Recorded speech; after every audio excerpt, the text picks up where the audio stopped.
Well,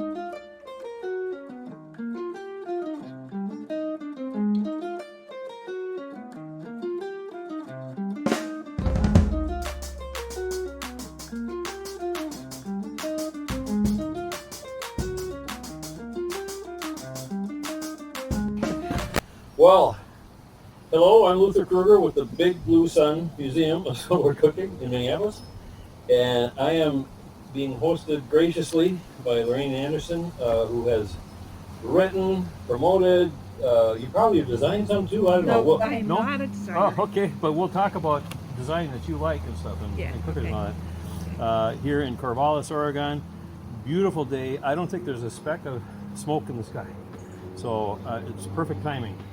And so I just to get started, how did you find out about solar cooking or solar energy? Where did it all start?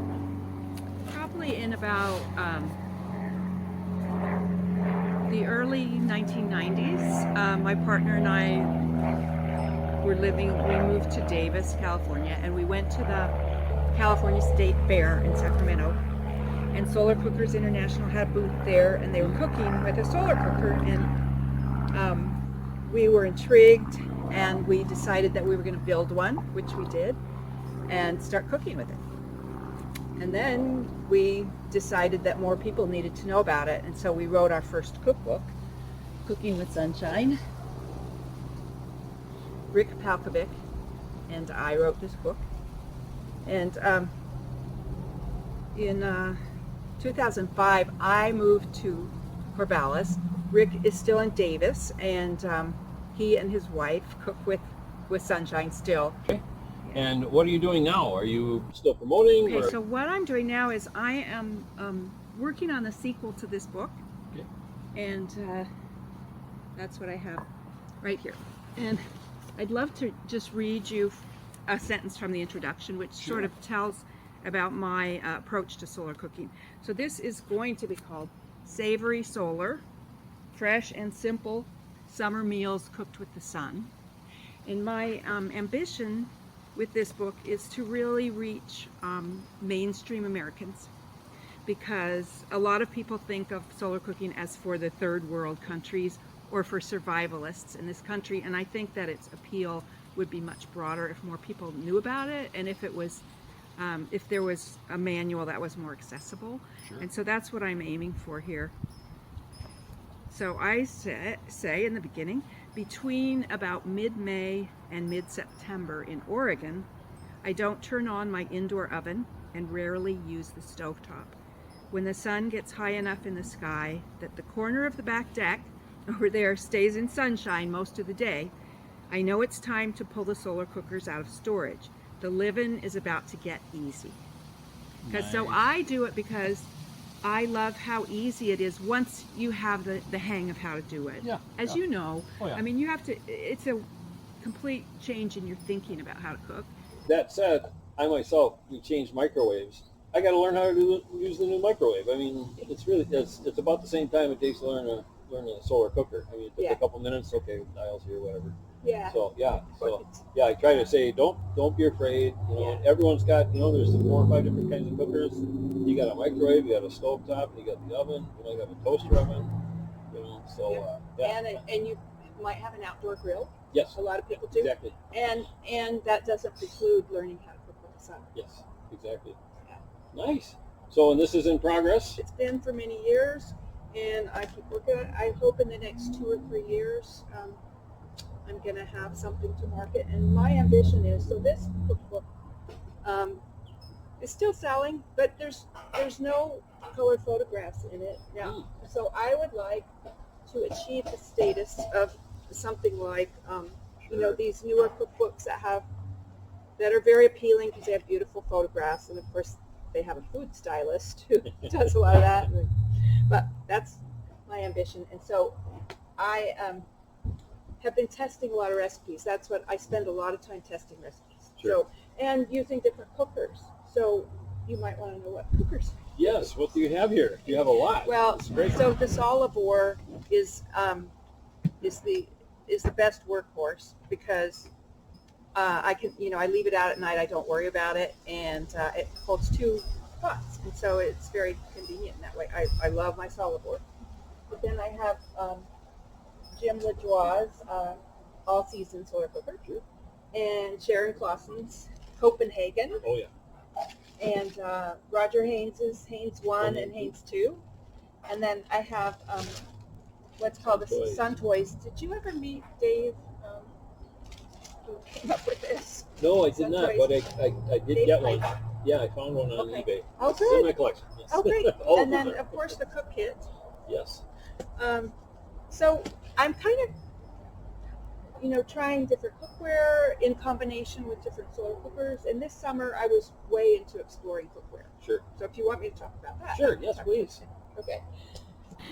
So because I thought, I'm trying different materials to see how they work, because I started, like I think most people start, with the enamelware. Yep. Maybe most people don't start with that, but that for years I would just use this and different permutations, 2 of these, whatever. And then when I met Roger Haynes, he convinced me that a clear lid was a good idea. Sure. And so I've been looking for things. I found this last summer with a clear lid and a dark, it's blue, it's not black. And then this comes with one of Roger's cookers with the clear lid, and I found that works pretty well. And I like using it especially for fish, because fish cook so fast. Yeah. And I want to check it frequently and see if it's, because I don't want it to overcook. So that works great for that. But this year I tried out stoneware, which is really interesting. I had this in my cupboard. It's a piece of ceramic stoneware that my uncle actually made, and I found that this is perfect to cook beets in. Oh, wow. So I grow beets in the garden, and then this will hold 4 or 5 beets. Nice lid goes right in there, and they cook beautifully. So stoneware. The thing about stoneware is it takes a while to heat up, Sure. but it also holds the heat for a long Yeah. time. I think, and that's kind of the same, the thicker the metal pot too. Maybe Exactly. not quite Like as much cast stone. iron would take Yeah. longer to heat up. And I've never tried cast iron. Maybe I'll do that next summer. Sure. But so now, and then I found this at Williams Sonoma, kind of an upscale thing. But this works great. And so can I show you the recipe that I'm working on? I mean, Yes, these please. recipes that I work on, I make them many times until they're just right. And so I have some questions that I'm pursuing with this. It doesn't look great because it's not, Oh, it looks hasn't been heated up, fantastic. and it's, there's cheese that would be melted on top if this had been heating in the cooker. But what it is, it's I call it yam and black bean enchilada casserole. And so it's got tortillas, enchilada sauce, black beans, yams, spinach, and cheese. Oh, yes. And so what I've been testing is if the yams need to be cooked first, Right. or if I can slice them really thinly and put them in the casserole, will it cook that way? So I don't have an answer to that yet, because the alternative would be to cook them separately. Sure. And then assemble the casserole. But this is like really delicious and pretty easy, and it makes a lot. So Yes. that's what I'm working on right now. And it is after the fall equinox in Oregon, and so I pretty much put things away after the equinox, because the sun's just not high enough in the sky, and I'm not hardcore, okay? Sure. So I'm sure I could squeeze more days out of the solar cooking season. So I sometimes with this one, I cook them in the indoor oven at between 225 and 250, just to see. I mean, that pretty much approximate, because when I'm cooking in here, I have a thermometer and it goes up to 225, 250. Sure. So I know that when it's in the indoor oven like that, that's pretty much simulating what would be going on out here. What would be going on out here. Yeah, so you'll be able to do the testing year round with the Yep. cookware and Yeah. the recipes on it. Yeah. Do you know about the challenge we put onto the Facebook? The recipe challenge. No. Yeah, I made it to Console Foods in January before the pandemic, thankfully. Met Sarah Helmerson, who's a chef in Sweden. And she has cooked as far north as the 57th parallel. I don't know quite if that's the Arctic Circle, but it's way up there. Way up north. Wow. And she cooked exactly what she caught. She's got mussels from the seashore and all that. And while at the conference, I asked her if we could put together a list of challenging recipes, because convincing us in North America to solar cook, sometimes, well, could you cook this? You know, it's this complicated recipe. You know, I know that you can cook anything. It takes practice on the stove. It takes practice in your oven, in the gas oven. And so we came up with a list of maybe a dozen or more. And I had done a souffle, basically, based on her challenging me, basically saying, have you done a souffle yet? And the funny thing about that is I had 6 savory and 6 sweet. And they're supposed to stay aerated, puffed up, right? And 2 of the savory collapsed, but the rest were still still puffed up. So okay, success. 5 of the 6 sweet collapsed. But you know what? We just said it's bread pudding. You know, you get around it. But the point being is, like, I think that's one thing that will sell people is if they know. Like the one item that isn't out here is like a parabolic where you can do the searing for stuff with meat dishes and so forth. Everything. I mean, and so I'm trying to go down that list. If you like, I can send it to you. Whether you like. Oh, we can get back then. Yeah. So, what are your thoughts on promoting it here or overseas, for that matter? That's one thing I've asked just about everyone I visited. Is what would it take to make sure it's adopted? Well, so my dream is that Home Depot will pick up the Sun Taste and Yes. start selling it there. Yep. That's what it will take, putting it right next to the barbecues and grills at Home Depot. And then people will start taking it seriously. Sure. And I hope that happens. I hope that the Sun Taste finds a way into the U.S. because it's, do you know the Sun Taste? Yes, the pork body. Yes. Yeah, in Portugal. I've got one. It's you Yes. have one? I'm Yeah. envious. Try to It's- name one I don't have. Yeah, it's a beautiful It is. cooker. Oh, Have you it's- tried it out? Yeah, it works fine. It's Yeah. almost. I think it doesn't quite, like, I've gotten up to 400 with these with the reflectors on. Oh yeah. But it's 350, I think. You know, I mean, any of them 300 or more is respectable. More than respectable. Oh yeah. Yeah. None of mine get that hot. Oh, And I've okay. cooked everything that over the years. I've never cooked with one that's that hot. Sure. Anyway, I think that would be a great step forward. Sure. And also just, I've surveyed my friends who are all enamored of barbecues and outdoor grills. Like, what is the appeal exactly? Because I've never been a grill person, but I know that grill people are really gung-ho about their grills. Yes. And so what I found out is that people love to cook outdoors in the summer. Yeah. And that's how they've learned to cook outdoors in the summer. So I think if more people realize that there's a much cheaper way, a much gentler way to cook outdoors in the summer, Sure. it's just a matter of getting the word around. And I also hope that with a cookbook that focuses on, like I'm focusing on whole foods, more healthy stuff, more vegetarian and vegan options, and no canned soup. Sure. Yes, I agree. I think that was a pitfall of the early solar cooking efforts. Sure. You find even in this book, cream of mushroom soup. But so my goal is no more cream of What mushroom I'm doing soup. right now is I've decided that, okay, so there's a whole new brand of crock pot recipe books. You know, the crock pot was so popular in the 80s, and then it sort of fell out of use. But now there's a whole herd of new slow cooking books, and so I'm combing through these and finding a way to, like, if you could teach people, they already know how to slow cook because they use their crock pot all winter, and then if you could just adapt, say here's how you adapt, and just go out and use your solar cooker in the summer, that's a whole audience that's already there. They already know a lot of the skills. And then another thing that's intriguing me lately is bowls are really popular. Oh, yes. And so I have a couple of bowl cookbooks, and I'm going through these because, like, look at this photograph. It has garbanzo beans and brown rice, both things that you can cook really easily and for free in your solar oven. And so I'm trying to assemble a whole section of bowl ideas. Sure. And, you know, just things that are really appetizing, appealing, and healthy at the same time, and simple. Yes. Keeping it simple, because I think one of the joys of solar cooking is that it keeps things simple. And I love improvising here. So here's an example of improvising. So I figured out that you don't have to have a dark bread pan to cook bread.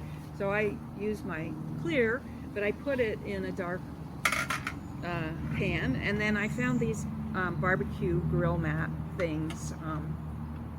I forget where I found it, but then you put that on top, and that's your bread cooker, Sure. and it works great. I've done baking in a parabolic where you do the water thing, you know, and I've done you know, custards, and, you know, what do you call it, the creme brulee, you know.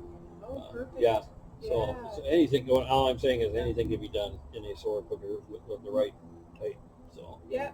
yeah. Well, I have never wanted to approach a parabolic cooker because I'm afraid of that focal point Yes. and how hot it gets, and I'm also afraid about if you store it and lean it against your house and it catches your house on fire. That's not too great. I can attest to this. Not that my house turned on fire, but I've got the SK14, then it's got a smaller one, SK750, 750 millimeters, so about 3/4 millimeter.